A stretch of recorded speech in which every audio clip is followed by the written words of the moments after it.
Hey everyone, and welcome to another GameXplain discussion. I'm your host, Derek Bittner, and I'm joined today by RogersBase and Jon Cartwright of Nomcoms to discuss the story of Xenoblade Chronicles 2. So yeah, this one is going to be incredibly spoiler heavy, so turn back now if you haven't completed the game yet.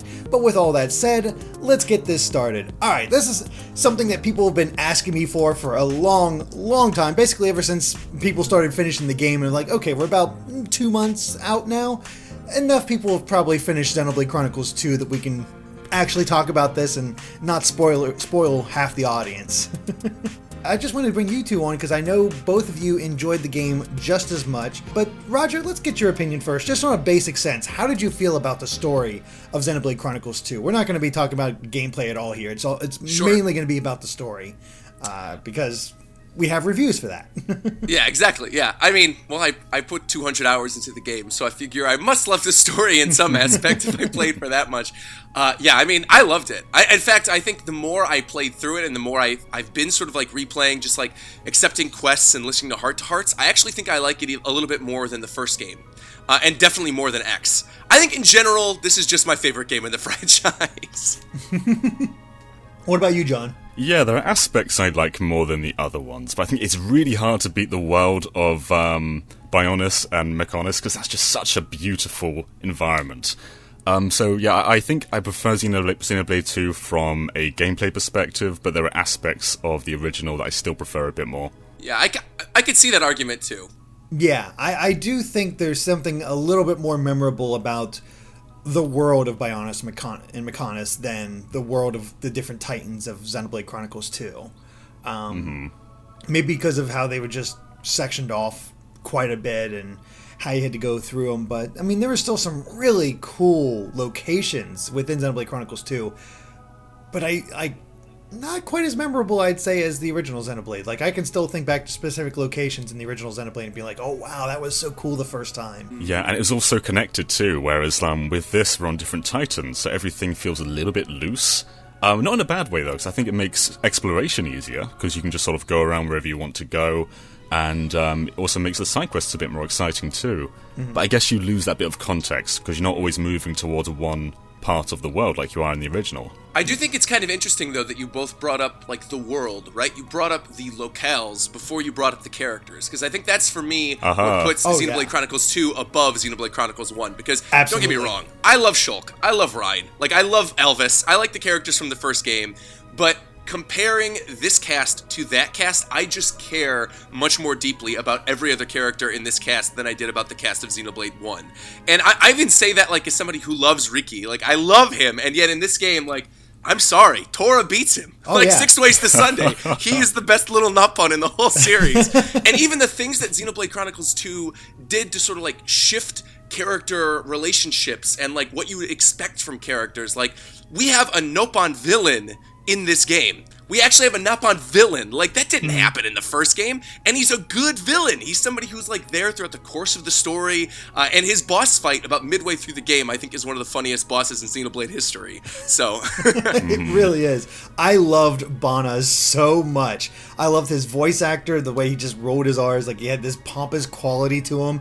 It was just great. I love that section with the Nopon so much, where you're going through the old factory on Morag and getting the backstory. And like, I'm going through this, it's like, oh my god, Tora is such a better Nopon than both Riki and I'm blanking on his name from X, but it doesn't matter. I think. Isn't it Tatsu? Yeah, Tatsu. Oh, well, Tatsu was just horrible. Every time that one character was like, oh, we're going to cook him, I'm like, please, just do it. Like, honestly, just do it. Save us from our own misery. Yeah, Tatsu, not great. But Tora, like, he actually could back up half of his claims. He wasn't just shoved in there like Riki was. Like, I was really shocked about that, because people always talked about Riki and how great Riki was, and he is a great character. But his introduction was just like, by the way, we're going to make this Nopon come with you for some reason. And Tora, there's a good reason for him to be there. His dreams are interesting. He has a backstory. He has something to work towards, and it makes it so much better. Plus, his relationship with Poppy is just great. And Poppy in general, too, like this artificial blade that grows throughout the course of the game. It's like, I remember getting Tora for the first time and being like, I'm thinking at some point in the story, he's going to activate the ability to actually have blades. And then when that didn't end up happening, he just kept building upon Poppy, where he had like Poppy and then Poppy QT and then Poppy QT Pie by the ending after you go through that giant quest. It's like, it was just so cool to sort of see his progression, not only as a mechanic, but also like becoming a driver. I think he is now a driver in his own right, regardless of whether or not Poppy is a real blade. Oh, absolutely. Yeah, for sure.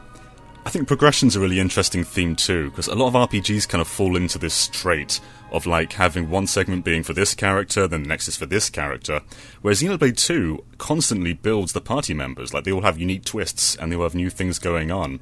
So, for instance, we have Zeke, who starts off as this like comic relief character, and then all of a sudden he's a prince. Or we have Tora, who has that backstory with his dad, and there's so much stuff going on for every single character in this game. I think that's what I like most about it, is the fact that with the original Xenoblade Chronicles, like, you had these cool characters, but then they just sort of went off into the background and didn't do much. Charla is the biggest example of that. Like, she doesn't really have much to do after her story segment. But with all of these, Nia is constantly coming back into the fray. Morag, is... I think Morag probably has the least amount of character development, but she's still a fascinating character just because of her role and her position within More Ardain. I think that just makes her inherently more interesting. Tora, again, finds ways to bring her back, and Zeke. Yeah, I did not expect to have Zeke have pathos at all, because he was just this great silly character. I'm like, oh yeah, that's a party member, but there's probably not much to that. But no, the fact that he's sort of like Rex in a way, how he is being kept alive thanks to his blade. I'm blanking on her name all of a sudden. I feel awful about that. But yeah, with his blade and the fact that he's an exiled prince and all this, it's like, oh my gosh, there's some really good stuff here. Do you mean Pandoria? Pandoria, that's it. Yes, that's her. Yeah. No, it's so funny, like, thinking about Zeke. I remember, you guys, I've seen so many people talking about this, where they were like, oh yeah, he's definitely going to be a party member. And I had not really seen a lot of media about this game, and I didn't know that Zeke would eventually join the party. And apparently, like, that was revealed on the website, but I was just completely unaware of it. So, as I was going through the game, I'm like, who are these Team Rocket Groose type characters who are just like getting in the way and making penis jokes? Like, who are these guys? And so during that scene, like in particular the one-eyed monster scene with Nia, where Mithra slaps Rex and he goes flying across the screen and the screen breaks, like, I enjoyed the Zeke moments, but I thought they were just going to be that. And so when you get to Tantal and then you find out that he's a prince, and you find out his backstory, and then you really get to like see him become a real person by the end of the game. It's just like, I really did fall in love with him as a character. And even like Pandy's little backstory, where you see her story of like how she came to meet Zeke, and like where her glasses unfog for the first time. It got to me. Oh yeah, I love that little just character detail where like she always had her eyes behind the glasses. Like, all right, they're going with that kind of trope. But then you finally do start seeing her eyes after that backstory, and it's like, oh my gosh, that's so damn effective. I love it. And yeah, you're right. It really is. I was talking with Chugga Conroy about this as we were playing the game, and we really did notice how Zeke and Morag kind of become the parents of the party. Like, they're the parents, and then we got Rex, Nia, and Tora sort of being like the young upstarts that are pushing forward through everything. And it really does make for a great dynamic. It does. And of course, you have the resident pervert with Tora, so... So how long did it take you to get the joke of QT and QT pie? Oh, right away. I thought it was brilliant. Yeah, when I saw the little pie symbol, I'm like, oh, this is actually incredible. It was great. Yeah, it was... I really did. I'm trying to think of who I think my favorite character was Morag, but Poppy is just... Poppy, I think, is a standout, especially because there's that scene at the very end where she's like talking to, I forget whether it's Pyra or Mithra, but one of those two. And she's like, that's not fair, and starts crying. And then you find out why it's not fair, and the whole reason for that. It's like that was crushing. Yeah. Well, that scene where they're standing on opposite sides of the world tree, and then Pyra's looking out, and then Rex is like, come on, we'll save her. And everybody else is staying there. He's like, come on, like, what are you guys doing? And then Poppy's like, I've been told we can't go, I'm sorry. And like, and she's just crying and she's breaking down. It's like, why did you put this on this sweet little innocent robot girl, Pyra? Why? But it's true. It's like she's the only one she could have told. So, oh my God, what a beautiful scene. Mm-hmm. I teared up so much of that scene. I think that's the only time in the game where I really cried, but it got me so badly. Mm-hmm. What are some characters that stood out for you, John? Yeah, Poppy's definitely one of them. I also really like Nia. Nia had so much development throughout the game. She starts off kind of almost as like a rival to Rex, and then as it goes on, you can kind of see how she has this sort of romantic side going on as well towards him. And it isn't really showcased that much up until that moment where you go inside that, I'm not sure what to call it, I guess like a chamber. Yeah, the tube. Yeah, you know the one. Yeah, where you're being attacked by like waves and waves of enemies, and then all of a sudden Neo says something like, "I love you, Rex," and he goes, "Yeah, I love you. I love all of you." That scene is so perfect. Because then her face right after that, like he says that, he goes, "I love you too, Nia," and she lights up and he goes, "I love you. And I love Morag, and I love Pyra and Mithra, and I love Tora, and I love Zeke." It's like, and then it cuts back to her face, and she's still smiling, but she sort of like resigns herself to the fact that like, oh, he actually loves Pyra and Mithra. He's just saying that like he loves all of us like a family. And then she sort of like sighs a little bit, and then eventually he's like, "All right, let's do this. I'm your blade now, I guess. Like, let's go." In the part with the typical anime bathhouse scene, did you guys pick up straight away that she was a blade? Because I didn't. No, I didn't. I was like, no, I didn't. I thought she was a guy. You thought she was a guy? That was sort of what I wondered as well. Yeah, me too. yeah. I thought she was a guy, and I'm like, I'm wondering why they're hiding this. Like, I'm curious what's going on here. Like, what the story angle of this is going to be when she's a blade. I was like, oh, this is actually really cool. All right. Yeah, I like that scene actually served a purpose beyond just here's a little bit of fan service for you. Right. Because I was mostly intrigued, like, okay, what's going on with Nia that she's hiding? And I like all you guys, like, is she a guy? But that doesn't seem right because they're based on everything else we've seen. So what could it be? And then you got this heartbreaking backstory for her as a blade, and it's like, oh my God. And man, Nia is just really one of the best characters in there. I like how they kept everybody involved throughout the entire process. And Rex is a dumbass. That whole scene. Like, I think it's funny, like, we're talking about characters and party members too, but like one character we have not yet brought up who I think is so interesting is the Praetor. Like, that is something that, like, I did not expect. I knew he was going to be a villain, of course, from the second that I walked into his chamber. I'm like, all right, this guy just, like, oozes Final Fantasy villain. Oh, yeah, but RPG, religious sect, he's the villain. Totally. But when you get to his backstory, and, like, his mother's sacrifice and everything, and, like, the blades, and sort of, like, how he kind of played himself, it's kind of tragic. And that final scene where he's looking up, and he's just there before he gets to Klaus, the architect, and he's looking up, and he's going, "Why won't you help me? Why won't you help me?" And he's just there freezing to death. Oh, it was so good. And then, of course, we haven't talked at all about Jin, who is arguably one of the coolest Xenoblade characters of all time. Like, what do you guys think of Jin? I will say all of the backstory and flashbacks got a bit excessive in the end for me. Like, I feel like they could have cut it down a tiny bit. But I loved it overall, though. There was so much depth to that character. And, you know, you start off when you first meet him, it's almost like an ally at the start, because you're going on this salvaging mission to find Pyra. And then all of a sudden, turns out he's part of the entire Xenoblade ethos. Like, he's actually a part of Klaus's ship from the original Xenoblade. Is that what he is? I didn't realize. No. You're talking about no. What's his name? You're thinking of I am. Sorry, I'm thinking about Malos. Malos, yeah. Thank you. Yeah. No, yeah, Malos, and then Pyra / Mithra. And then we could talk, I guess, a little bit later about that third blade and, like, who that was, potentially. I think it's pretty clearly telegraphed, but I want to hear from you guys. Mm-hmm. But yeah, that was a really cool moment, finding out that, Malos is totally part of the overall story of Xenoblade. Yeah, we'll get into that one a little bit later. Yeah, I wanted to save that, because, like, the end...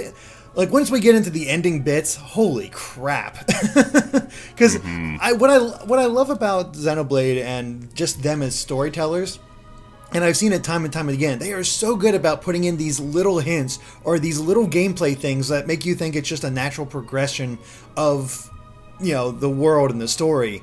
And then you get the payoffs for them. It's like, oh man, they were setting this up since the beginning.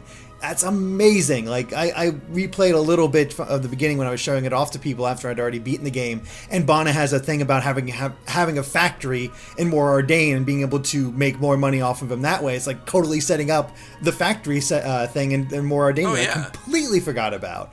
I love those little moments, and it just really great at paying things off. And going back to Jin, he really did become this. He had some really great boss fights. He was a very fascinating character, how he was so devoted to his driver, and they never showed exactly what they kind of showed. Actually, they did show what happened to her, but he sort of just decided on his own to freeze her and like not give part of himself to her, freeze her so she could survive, which I think is kind of interesting. He didn't think to do the whole I'm going to share part of my core with her. Right. Which happens in the very beginning of the game, too. And it does make you wonder, like, Jin, what were you thinking? I'm missing out on a name here, but there's the mercenary guy in Chapter 4.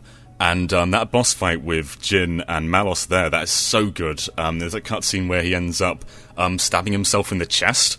And I think that's one of the most emotional scenes in the entire game. And it's so early on. Yeah, that's him, Vandam, yes.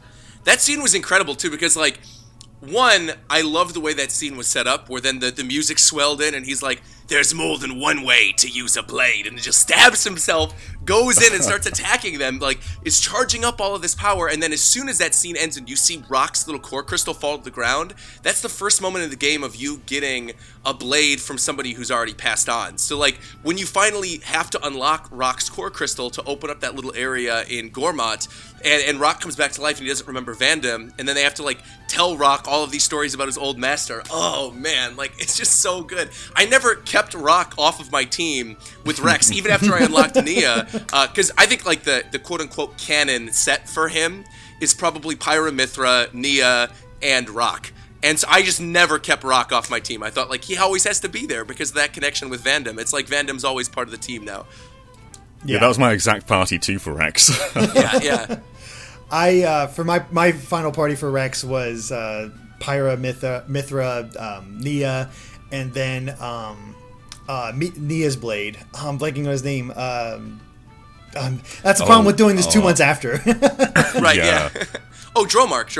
Well, that's it. Yeah, I liked Dromark's healing ability. Even though I probably should have kept Rock because I really didn't use Dromark that much in the final battle. Though actually, once you know sort of how to juggle Nia as a healer as a blade, it's actually way easier to sort of set up elemental combos and sort of set up chain attacks if you're using Nia as the healer and you're controlling her via Rex. Because basically what you could do is you could combo up Pyra and Mithra's moves first, then basically click down to Rock, use his moves, and then by that point, some of your party members are going to need healing, so you switch to Nia, and the Nia blade has all the same abilities as, like, Nia herself would have with Dromark, where, you know, she has, like, the HP potions, and she's got the thing where she heals the whole party, the like, healing ring or whatever, and you can activate the healing ring to go in line with all the stuff that you were doing with Pyra and Mithra and Rock, and by the time you've already cycled through the three of them, you're now ready to start, like, a chain attack with at least 1 or 2 elemental combos.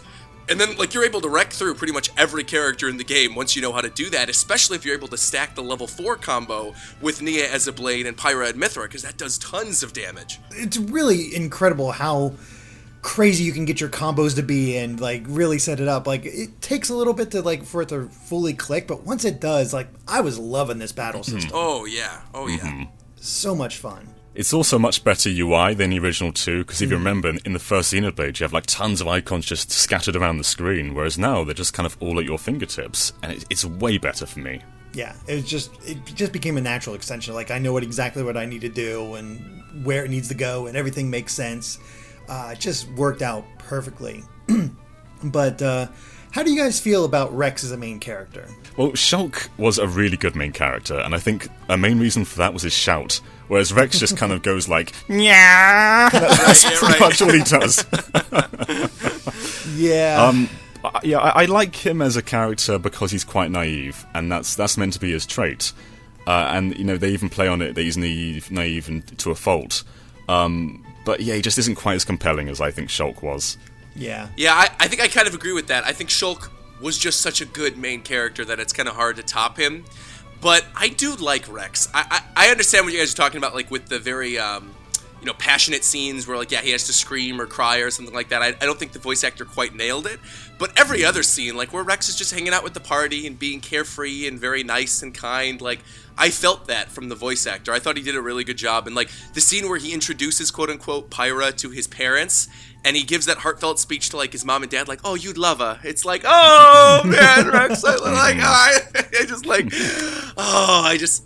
really like, I felt for Rex in those moments. I think that's when Rex really like nailed it in terms of his voice acting. But I think the reason I overall like Rex more than Shulk as a character, and like why I'd want to see Rex, like say in the next Smash Brothers, would be because of Pyra and Mythra. Because I think it is impossible to talk about Rex without talking about Pyra and Mythra, because they are like legitimately not only connected within the story, but are so intertwined as driver and blade that I feel like you can't just discuss Rex on his own. I think it'd be like if Shulk had another character that was tied with him the entire time that was half of his personality. And you could maybe kind of argue that with Fiora, because they're together from the beginning of the game, but it's really something totally different in this game. And again, I really think like you need to discuss Pyra and Mythra if you're also discussing Rex.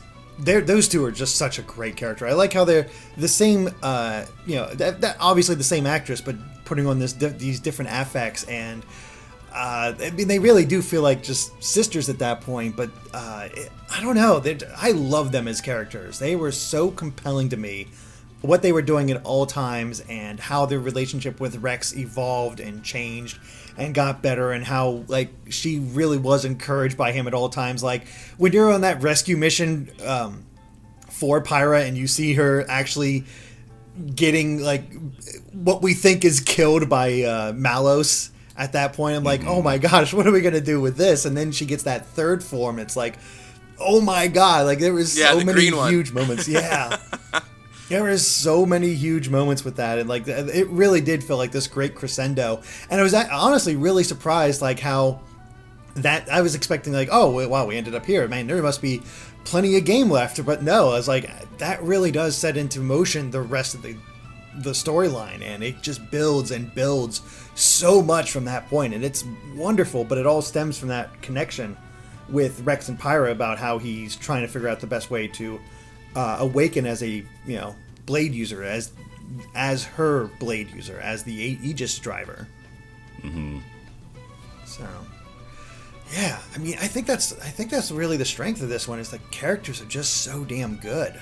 Oh, yeah. Even the side characters. I feel like so many of the side characters are super compelling. And on top of not only the side characters who actually speak, but the blades. I feel like so many of the blades that you unlock, specifically the rare blades, not really the ones that are just like, oh man, this was fun, I guess, when you let them go. But like, the actual like named blade characters, it was fun going through a lot of their side quests. I'm still going through a lot of their side quests. I love Azami. I think she's super cool. Like, where you go through her whole thing where she's sort of like scouting out who these traders are, within, I forgot what the town is. I think it's Fonsamaima. Like where you're in the port and you're like talking to all the different people and you're trying to figure out the crime. Like, I really like that side quest. I like Sheba a ton. I like the whole progression of Sheba, because first you have to buy her core crystal, which is like a crazy amount of money. Then you unlock her, and you're like, all right, so what's your goal when you start getting to her heart-to-hearts? And she's like, I just want a harem of cute girls. And it's like, all right, I'm down with this. All right, let's see where the story goes. Like, and then she has that second heart-to-heart later on with Bridget and with Pyra and Mythra. And then she's like, yeah, you know what? I think both of you are beautiful, but Pyra, I think you're just a little more beautiful. And then Pyra's like, what are you talking about? How could you say that? She's like, well, I mean, you're younger, and younger people wear these clothes better. And then like Bridget, and then she looks over at Bridget, and she's like, Bridget? And then she's like, no, I completely agree. I love those characters so much. Sheba's just like really cool. I paired her with Zeke when I got her core crystal, and I think that whole like super rich, sort of like just funny, like nonchalant mentality kind of goes with Zeke and Pandy, so it makes sense with them. I'm curious, like, what are your quote unquote headcanon blade pairings? Like, I sort of talked about how Rock sort of always has to be with Rex, but I'm curious, like, what other blades you gave to what other characters, because you can do the overdrive of the game to sort of give them to specific characters, and I do think that some characters work better with other drivers, so I want to hear that from you guys. I also was quite experimental with the other two, actually. I didn't really have just a preset amount of blades. It kind of just depended on the situation. So I'm not sure if you were the same there, Derek, but I didn't really have a dedicated setup for the other party members. Not really. Like, I had blades I would just stick with and try to go through there as I was trying to unlock more of their stuff. And there's, some I had basically a core set for each one. But it was because of the randomness effect and the fact that I didn't get that many overdrives until much later in the game. I didn't really worry about transferring blades over to anybody, so I didn't really have that storyline set up. But I did... I don't know, there's something about the fact that I had, I'm blanking on her name, but the book blade, who's always looking for knowledge. I had her attached to Zeke as well. And I don't know, for some reason that really worked for me. I thought that was a good pairing. Oh, I actually think I have her attached to Zeke on mine, too. I think I do, too, actually. You mean, Gates? The witch girl? Yeah. Yeah, it's just, I don't know, it kind of worked out. And I love that bit where the fact that each rare blade has its own sort of side story where you learn more about them and get more context and see what they're all about. That's a great method.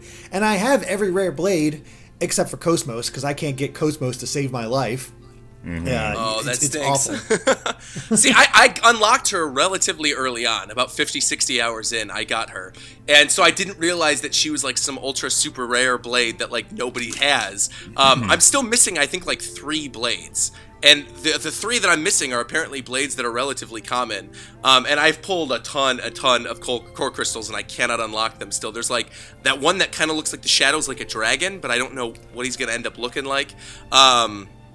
There's like one that I think is like a thunder god. It looks like it's got this like ring behind with like these balls, and I don't know if it's a guy or a girl, but I'm missing that one. And I forgot what the third one is, but I know those are 2 that I'm missing. You might have to look. I think the dragon one that you're thinking of, I think that's one that you have. It's not a pool. I think you have to. It's actually its own quest.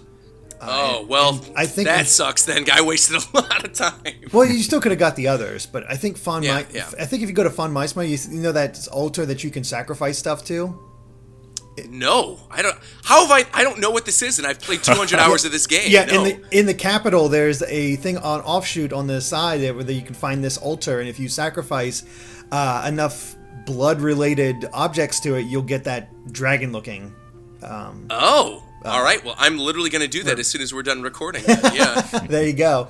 No, How do you guys feel about them not monetizing the core crystal system? Because it feels like this could just be a loot box system if they wanted it to. I'm glad they didn't, though. I really am actively glad that they didn't. And I like naturally finding core crystals in battles, especially if you find like a unique monster and you get really rare core crystals, because then it feels like you're actually rewarded for what you're doing. Like, I still feel like they could have adjusted the odds of some of the common core crystals and the rare core crystals, because it does suck when you have a legendary core crystal, you pull it and you use like a bunch of like justice boosters and compassion boosters and stuff on it, and then you just unlock like one of those faceless regular blades, and it's like, really? Right. Like, I just put all this effort into this one and I only got like a normal blade. I never got a rare blade from a legendary core crystal, and that is stupid. Yeah, never.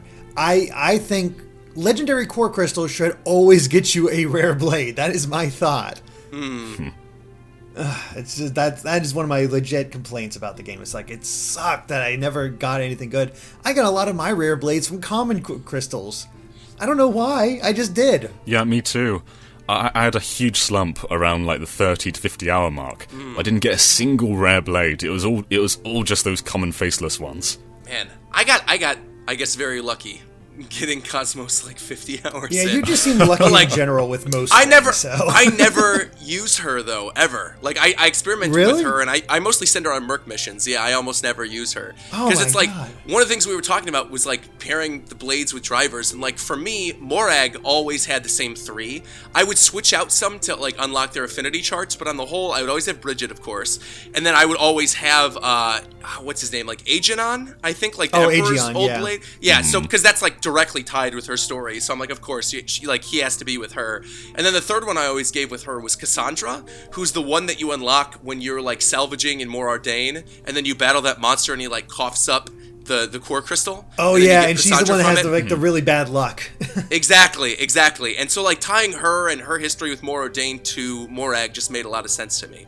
But what I would normally end up doing is like if I was gonna try to up the affinity chart like later in the game, Rex has the ability to just basically use any blade he wants. And I think the majority of my playtime with the game now has been with that ability unlocked, where like now I could just attach blades to Rex whenever I want. And I think it's easier that way to sort of build up trust, because then I could specifically use characters more often and make a point to be like, all right, I want to unlock things with them, or I want to like, you know, go to a collection point and pull more special items, then I could track it easier. So yeah, no, I always had those three attached to Morag. And we already talked about Zeke. I guess, yeah, that was the third one on Zeke that I usually would have, was that witch girl, a gate, yeah. Mm-hmm. Nice. I don't, man. Wolfric. I had Wolfric on Zeke, too. I had Wolfric although I will say, the worst quest related to the rare blades has to be Ursula. What was Ursula? I'm trying to remember Ursula's Little girl quest. with the polar bear. No. I would argue Dahlia is worse than Ursula's. Dahlia's was way worse, because you have to give those items, because at the point in the game when you get that quest unlocked, you have to like give this Nopon a bunch of items in order to get him to come with you, or you could threaten him by freezing him. But at that point in the game, you don't really have that many characters that can use Ice Mastery. I think you have like 3 or 4 throughout the main story, plus like all the blades that you've unlocked, and you really have to unlock their affinity charts, and it's nearly impossible to like freeze him over, so you have to just keep giving him these items and like grind around Tantal, and that was a mess. So I haven't done Dahlia's yet, but just the constant sending Ursula on those missions, and my problem with it was it eventually just felt like it was interrupting my flow, because every 10 minutes I had to send her back out to finally get to level 99 so she could actually complete her full quest. It was, and then he got really sick of that quote. Is like, it's time for Ursula's new groove, and we'll do what we can. Every time. I love those little Merc Mission dialogues, though. I think they're so funny. They can be. They really can be. Yeah, like with Cora, when you send her on a Merc mission and then she just doesn't stop talking throughout the whole course of the menus. She's like, yeah, so we met this one guy, but this one guy then talked to this other guy, and it was like, oh my god, this other guy's so cool. But then, like, I got this other thing of water, and then I drank the water, but the water was gross, and then I threw the water away, and then I was, like, unlocking something else, and like, oh my god, it was such an awesome time. Like, it's like, oh my god, Cora, slow down. I think they did actually patch some of the Merc Mission dialogue, along with the think you can take me thing, which is now... it's just don't forget, I think he says now, rather than don't forget me. Unfortunate. Yeah, that's a real loss. Yeah, it actually is, because, I mean, there's a reason people remember Rhine Time. Exactly. Right. Yeah, Rare Blade just did a great job, and honestly, just like, I liked how each chapter was sort of in its own location. Like you really started branching out the world and getting you just more and more context and building upon each thing. And I am shocked that Morag was not a villain. Like, when you first hear about Morag in Gormott and hearing about, like, the Empire, it's like, okay, these guys are going to be the villain. You know? And then you sort of meet them and, like, no, they're I mean, you got this one corrupt guy in Gormott, but the rest of them are kind of cool, and the prince seems to be okay with this sort of thing. Like, it's actually kind of the other. I'm blanking on the other side, the Titan that you're actually go inside of. Oh, Araya. Araya, yeah. It's like, it's almost like Araya is the one that's kind of at fault here. Not fully, but still. Yeah, and Uriah's not even that bad by the ending, too. It's like the queen sort of has respect, or I don't know if she's a queen or a chancellor or whatever, but like she seems to have respect for the emperor by the ending of it once all the stuff goes down at the World Tree. Mm-hmm. Oh, I love that culmination in the World Tree when all of the Titans just sort of come together. It's like such a beautiful view. It's just the entire game just sort of before your eyes all in one moment. I think that's one of the few moments that gave me that Bionis and Mechonis vibe, when you can just look around and see everything, and it was beautiful. Yeah, we'll get into that one soon enough. I think I do want to go into kind of a chronological order with when we start getting into the finale and all the big revelations that start coming through that, because the way it just builds up and builds up. But yeah, there was like, were you actually concerned for any of the characters as you were going through to get Rex's like try to unlock Rex's full potential as a driver? Like concerned for them dying? Yeah, like did you think anything course. actually happened to him? Because like that's a thing with Vandam is like he was in your party. I was like, okay, it's kind of weird that I can't bond anything with him, but we've already had that established with Tora where he can't bond anything. So, and he already said that he just wants to stick with Rock. So, it's kind of a weird character choice. But I only have 2, and he'll probably get more unlocked later. So, we'll worry about that when it comes to it. Like they really did fool me that he could eventually become a party member, especially because he has his whole thing with Rock shown. It's like it really does seem like he's gonna be there, and then he freaking dies, and like it completely fooled me for that. So I was like, yeah, I could see them offing another character all of a sudden. And then of course we got Nia's revelation, and that was great. And I really liked how she opened up as a character after that point. She really did. She like fully trusted Rex, and you got to see this tragic backstory of hers, and it just really makes you feel for her. And then you go to the rescue mission. Oh, and what is it? The edge of the world or something like that, or I forget the location of it. But I think that might be the name. Yeah. Yeah. I could look it up right now. Let me turn on my Switch real quick and I'll look. Let's see. It is the first low orbit station. No. Next to it. Oh, the World Tree. It just says the World Tree. No. The thing next to that where you go to rescue Pyra. Oh, Moithra. Moithra? Oh, Mortha. The old land that was... Yeah. Mortha, that's it. Yeah, going through there and then how it's all desolate. And I don't know about you guys, but did you freak out when you started fighting Malos and he brought out a frickin'... He starts using like a Monado Buster. Yes! And... he had his own Monado. Oh, yeah. Yeah. It's never really, like, they don't really go any further into that, do they? He just starts using Monado arts, and you don't really get why. And he specifically calls them out. Like, it's not like he says, Monado Buster! And it's like, wait a minute, wait. Because I remember there was one, we were doing some other discussion, Derek, like a month ago maybe. And I mentioned to you, I was on like chapter 7, and I said, is there ever going to be some type of connection with the older Xenoblade games? And you were like, you're very, very close. Just wait. And I was like, all right, we'll see. Like, I'll DM you when I get there. And then I got there and was like, wait a minute, what? So. Yeah, I mean, it is a huge what the heck moment if you played the original game to all of a sudden have Malos bring out the freaking Monado and use it against you and have all these arts. It's like, oh crap, I'm basically fighting Shulk. This sucks.